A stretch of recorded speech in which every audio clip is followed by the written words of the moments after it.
Let us understand the fifth topic of the fourth unit of paper 1, philosophical perspectives of education,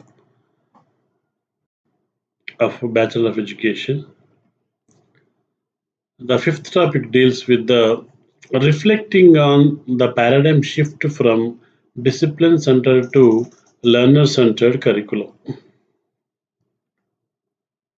So, slowly we are shifting our curriculum from discipline centered to learner centered curriculum. Earlier, the curriculum was mostly discipline centered, but nowadays, mostly the learner centered curriculum we are adapting. So, first, let us know the difference between this discipline centered curriculum and learner centered curriculum. Discipline centered curriculum, everything revolves around the subject or disciplines.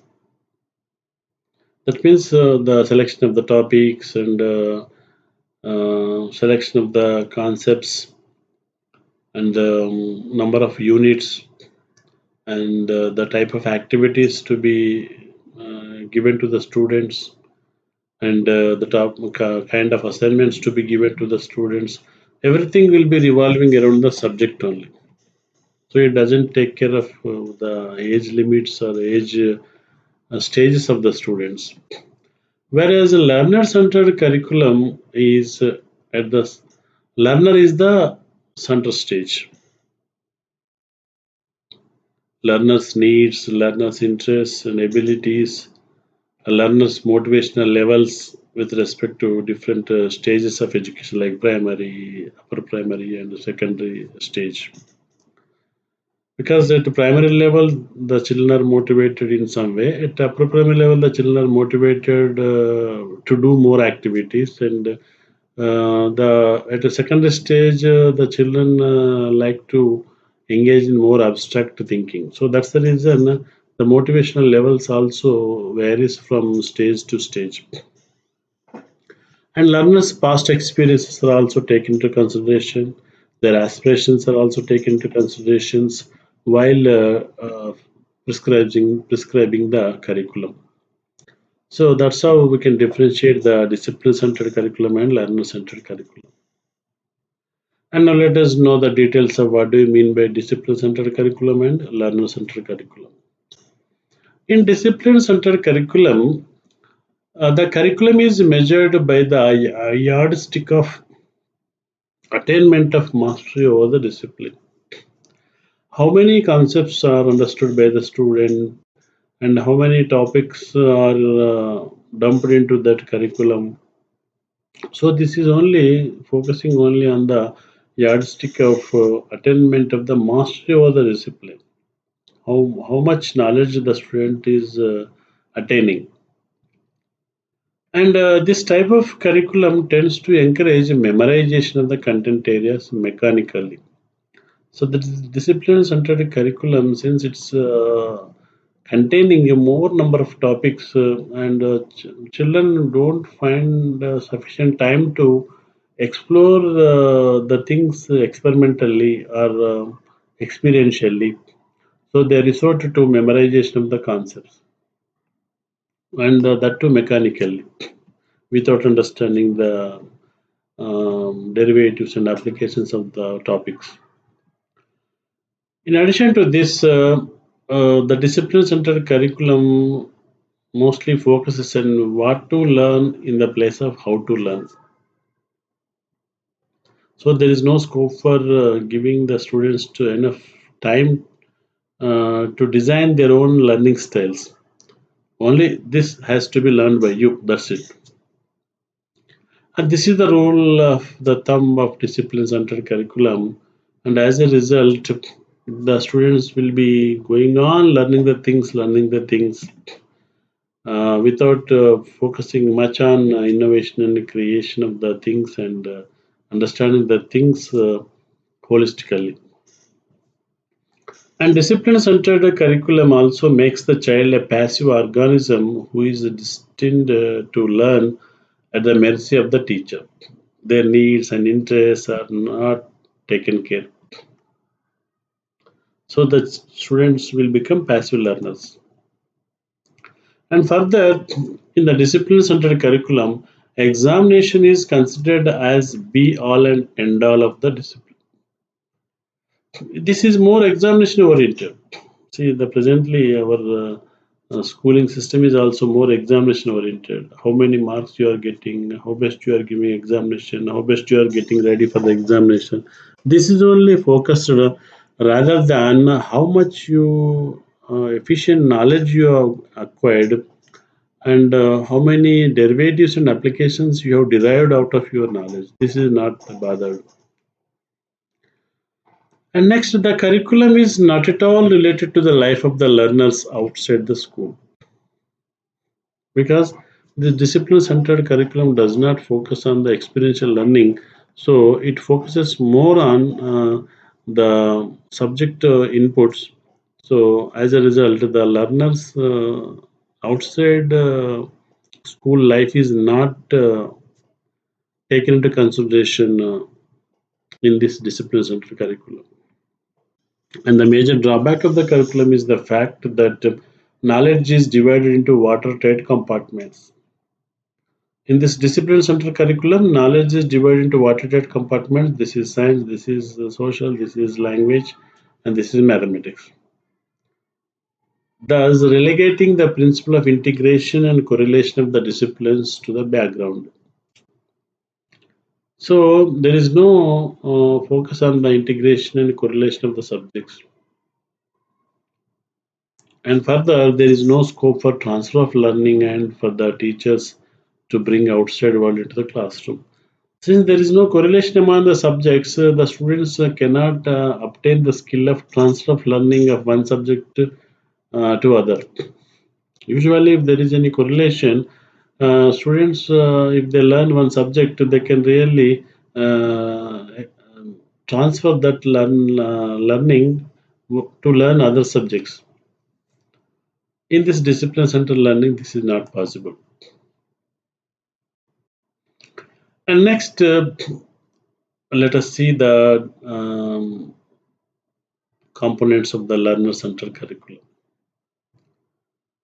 Learner centered curriculum is a sharp opposite to the subject or discipline centered curriculum.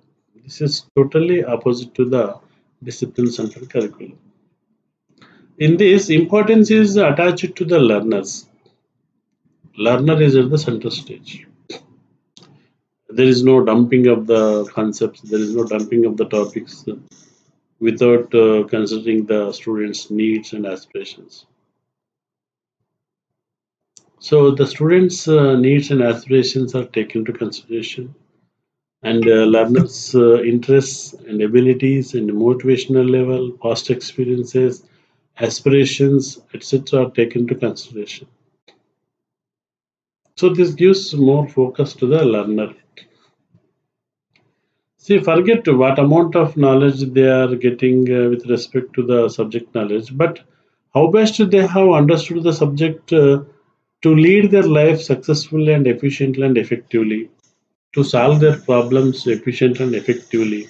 So this is focused while designing the learner-centered curriculum. So there will be more number of activities, more number of assignments, and more number of workshops and work experiences will be embedded in the curriculum. So in learner-centered curriculum, stress is laid upon who to teach in place of what to teach. Who to teach means the students to be taught. There is no much focus on what to teach. And next, student is the focus of educational activities. Whatever the educational activities, may it be teaching, may it be practical experiences, may it be experiential learning, may it be field work, and may it be other assignments and projects. So here, all these educational activities are focusing the students. So their motivational level, age levels, and their creativity and innovation and uniqueness is also upheld. And further, in this learner-centered curriculum, as teaching and learning activities are geared to address their needs and problems, they are allowed to exercise their freedom to generate knowledge on their own way. This is kind of constructive approach. The students will be given sufficient freedom to generate knowledge on their own. So, in addition to this textbook knowledge, the students are also allowed to build the knowledge based on the textbook knowledge.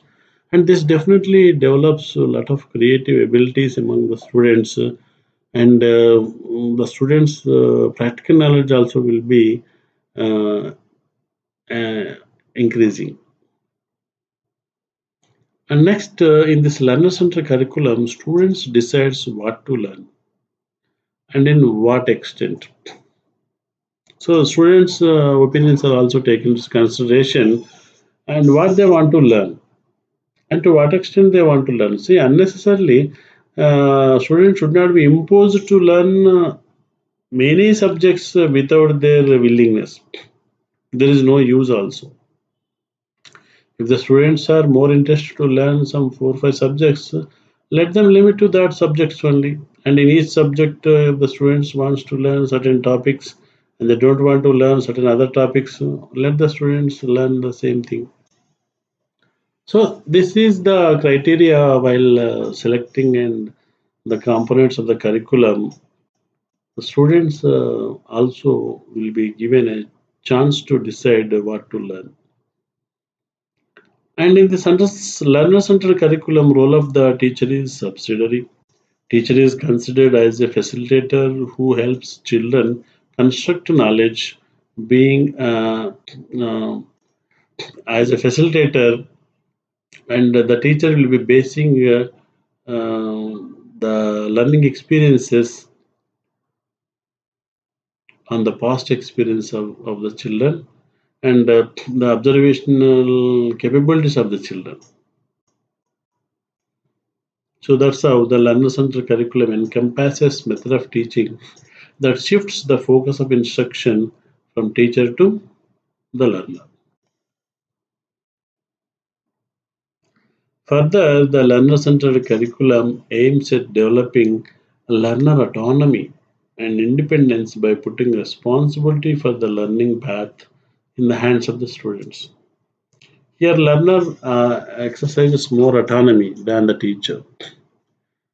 If the student comes out that, sir, I don't want to learn this, then it's okay. But of course, with certain amount of guidance to be given to the students by the teacher. And with this kind of guidance, the students will be deciding what to learn and what not to learn. This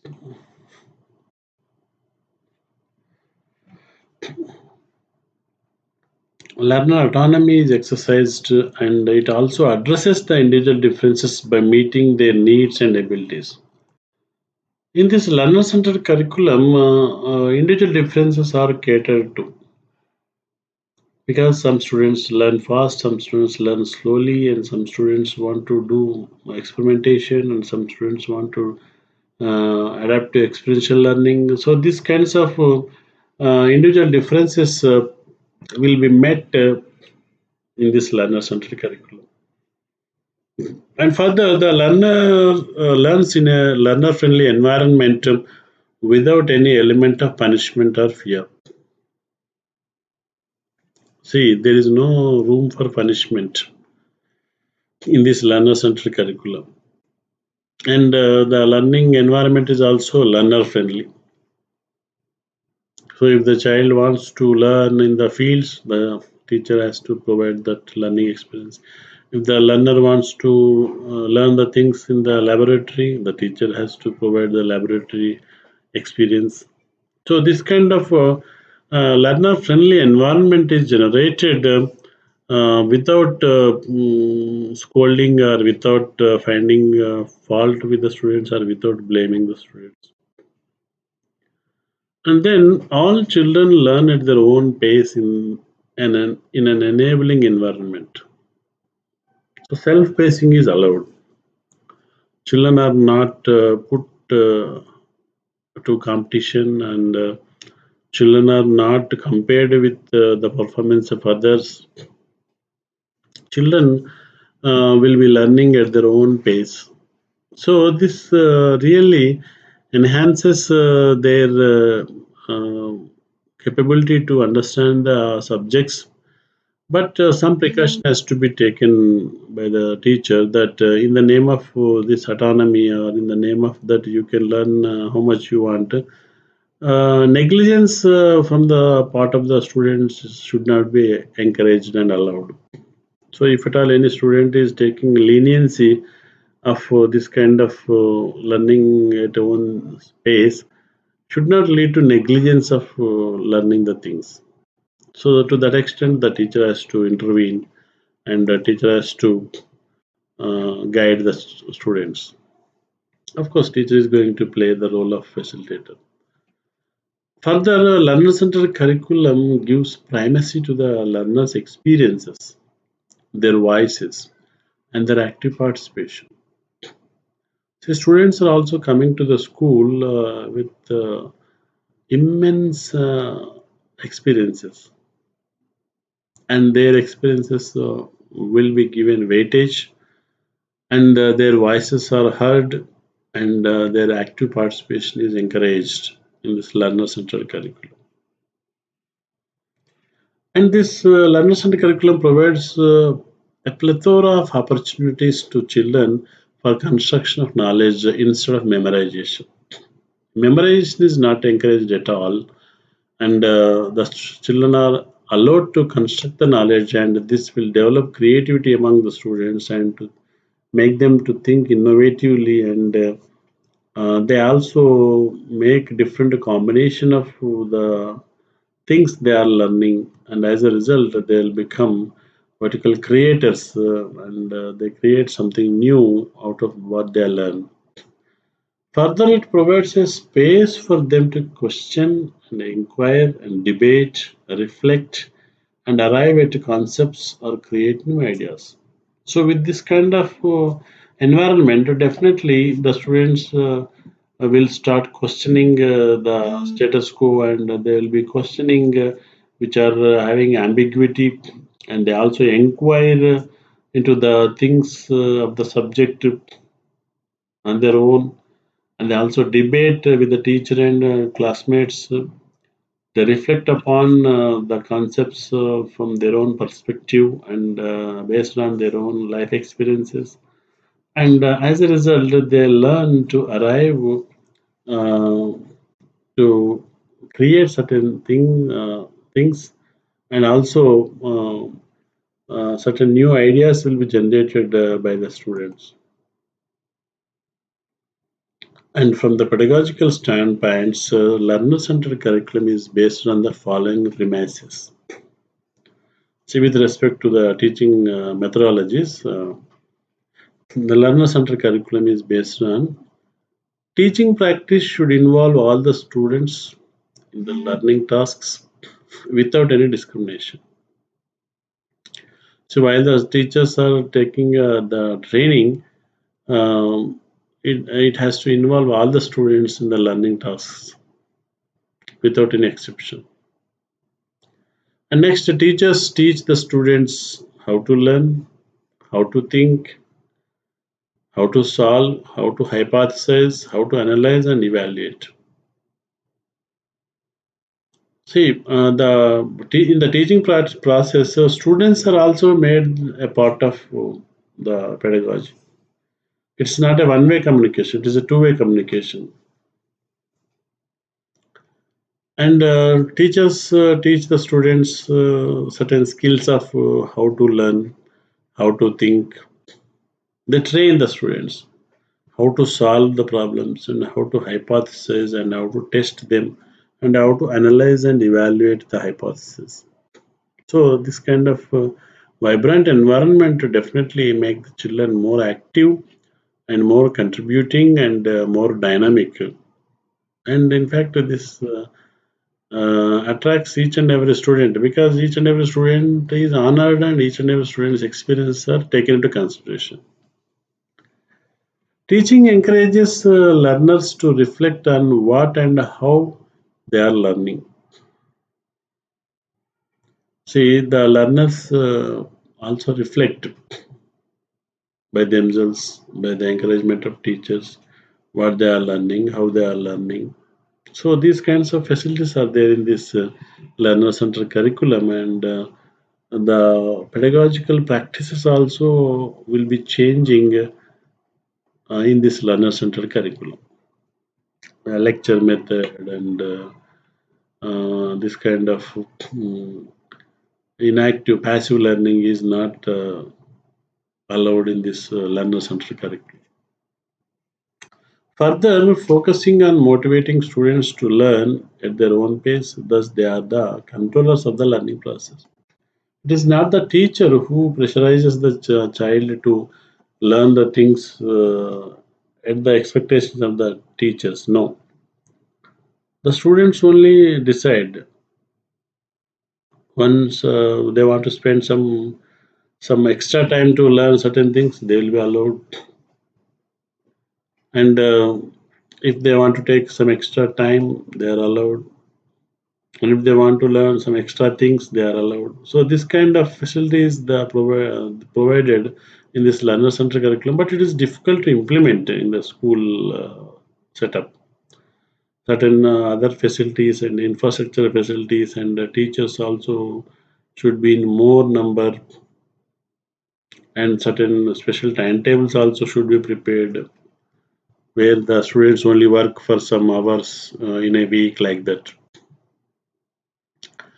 And the learner-centered teaching is encouraged in collaboration. See, there are the teachers also sometimes team teaching and that kind of techniques are also used in this learner-centered curriculum. That means two teachers together will be taking the class, and further knowledge is generated, not transmitted as raw subject.